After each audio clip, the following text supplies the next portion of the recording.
This photograph, my grandmother's right there. This guy is the bank robber, and this is an actual photo from a bank robbery that took place in 1967 or 68. You can tell by the outfits and the hat and basically the hairdos. There's stuff going on that gives it away. You're wondering, like, why, Nick, this photograph? What does that have to do with what you normally do? And I suppose I was kind of thinking about San Francisco, like sharing a place with you guys that maybe you didn't know about. And I came up with the idea of Glen Park Canyon. And when I did, I remembered I had this, and I had some other stuff in the box there that I'm going to share with you guys that is really, I don't know, it just throws back to a different time and a different place. And we're going to go into San Francisco. We're going to hike the Glen Park Canyon area. We're going to talk about things that you probably didn't know about. And all of this, the photograph, the stuff in there, the hiking, it's all going to be wrapped up in this video that's going to be a little bit different, but a little bit the same. Well, let's get going and we'll see about that. So I have been walking less than 3 minutes, and I am now in this quiet little spot, and it's like I'm somewhere completely different. And maybe this is a good time to talk about this area kind of and give it some context. This was out of the way San Francisco for a long time. I think it was the late 1800s or so. They used to call it Little Switzerland because Swiss dairy farmers were in the area, and they had cows and they were doing their dairy thing and getting that stuff to the population center a couple of miles away. This is a fabulous place for a nerd alert because behind me and over my shoulder back there, you can see some outcroppings of rock. And this particular area, there is some rock that is exposed that's kind of crazy. I mean, if you go back 160 to 200 million years ago, which is a long time, the rock here, it was near the equator. And as far as I can make out, as far as I can understand, I'm not a geologist, is it's not part of the North American plate and it's not part of the Pacific plate. The Pacific plate is the one that's going up towards Alaska, and the North American plate is kind of mostly staying still, although I'm sure geologists would say, no, it's not, Nick. And then there was this third plate, the Fairlawn plate. And somehow, I don't know how, it made its way up from the equator. And then as the river and the geology just kind of exposed these outcroppings, some really bright geologists came out here and they figured this out. And I have no way of knowing how they did that. But man, if I just kind of, it just kind of breaks my brain just a little bit to think that these rocks here were so far away at the equator 160 to 200 million years ago. And I almost forgot, there's some really cool lichen. You might want to check it out. This is a coin bank from the Bank of Italy. It's probably from the 1920s, and before it became Bank of America, that was its name. Now, this doesn't have a key because back in the day, in the 20s, there was no key. This wasn't a kid's bank. This was for the adult depositors at the bank. They were given out, and you were supposed to fill them with coins. And when they were full, and back then, these coins, they were actual real money, you would bring it in, the bank would open it up, and it would deposit it into your account. Kind of a tricky way for the bank to, force you to make some savings. But let me take you down another tangent that'll give a little more context to this place. So I mentioned that there were dairy farmers here, and those dairy farmers, they planted a lot of eucalyptus trees. You can see some of them behind me. Eucalyptus trees are known as gum trees. In the 1950s, the late 1950s, there was a movement here in this area to push back against the development of a cross-town freeway. So this canyon that we're walking in, it was going to be a freeway right through here. So Nick, why gum tree? How does that have to do with anything? Well, the engineer at the time, he dismissed some of the local women who were pushing back against this plan as, don't pay any attention to those gum tree girls. Well, San Francisco being San Francisco, those gum tree girls, they ginned up a lot of opposition to that particular plan. The gum tree girls were so successful, there is a trail here in the park named after them. Okay, this is worth pointing out. I mean, these homes right here on the edge of the canyon, check it out, there. And if we go there, um, they are like right on the edge. And like back there, you got houses. And if I turn around over here, absolute, complete wildness.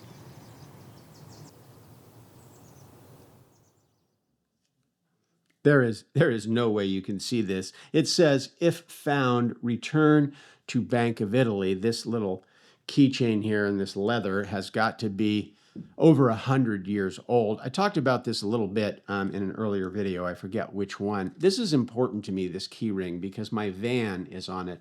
And it was my grandmother's working for the bank who brought real financial literacy to our family, the importance of saving and planning and all of those things. And it was because of what she taught her son and what he taught me and what she taught me that I was able to retire and I have that small van.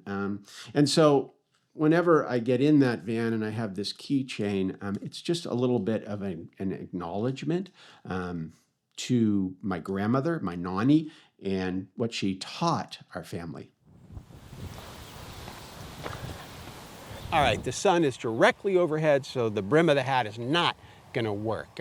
I am standing at the site of the first dynamite factory in the United States. It's at the mouth of the canyon here. I'm about to hit the residential area. But it's worth noting that in 1868, there was a dynamite factory here with some chemists and some people. And it wasn't because they were blasting for the gold rush. That was earlier. They needed the dynamite really in a bad way because of the transcontinental railroad. They were blasting their way from here across the Sierra Nevada, and they needed lots of dynamite. And this was so remote at the time, it was a good place to do it. It was 1868 or 1869. And then there was an explosion, and a couple of people were killed, several people were injured. They heard the blast, and it broke windows miles away. I mean, this was, I think, like 6 miles from the waterfront where most of the people in San Francisco were at that time. But right here, this was the site of the first dynamite factory in the United States of America.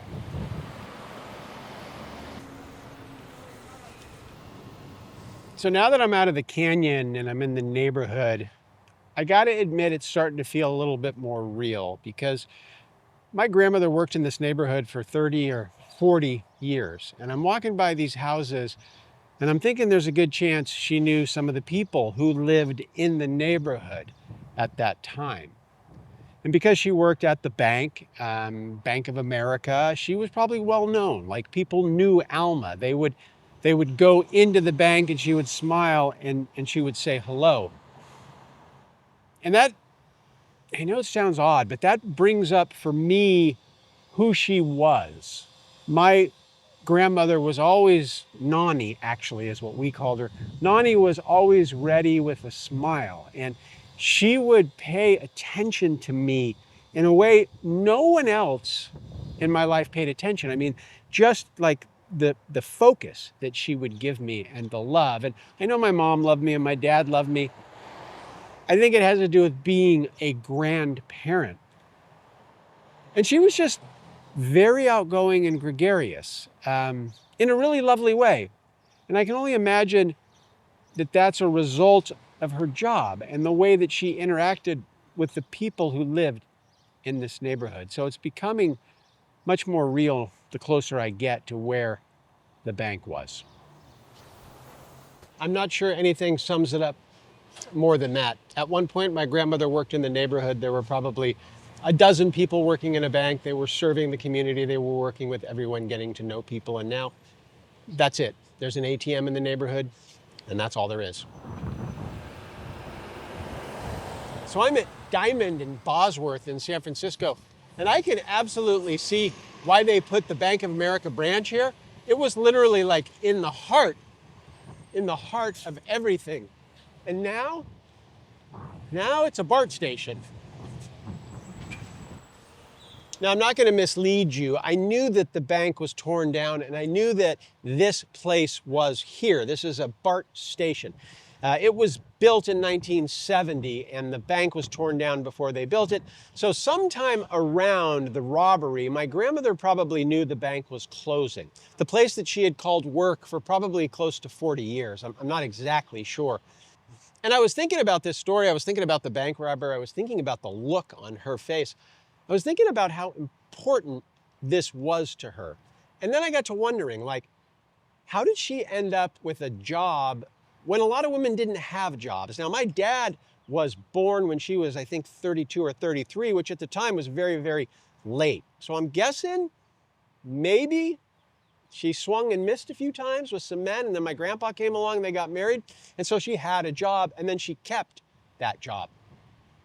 And the job was important to her. The job gave her a place in the community and made her part of the fabric of San Francisco.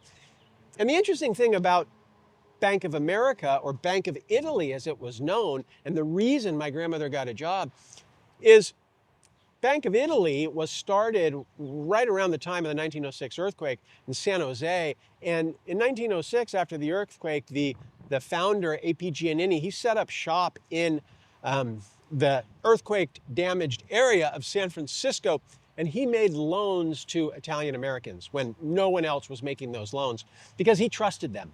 And they paid him back, and Bank of Italy allegedly became Bank of America. The reason my grandmother got the job is because she spoke Italian, and her ability to make them feel welcome, to do business with them in Italian, was probably really, really important. That's just a lot of noise, kind of, because it's just weird for me to be here and to walk around this neighborhood and to think about my grandmother for so long, this being a big part of her life. And I pull my family stories into these larger stories sometimes because I think it helps give it context. I think it gives it a little bit of shape. That it's more than just me telling you nerdy details. There's a reason that I'm here. There's a reason that I wanted to share the story of Glen Park Canyon, Bank of America, Bank of Italy. I wanted to share that with you guys. Now, if you like this kind of thing, then you should check out the video I'm sharing with you right now. It is on the Golden Gate National Recreation Area and what almost happened there. And what almost happened there was a development of apartment buildings, schools, shopping centers, 30,000 people. And if it wasn't for a bunch of people who went up against Gulf Oil and the developers, that's what would be there now. I'm Nick. This is Hidden California. Thanks for joining me, and we'll see you next time.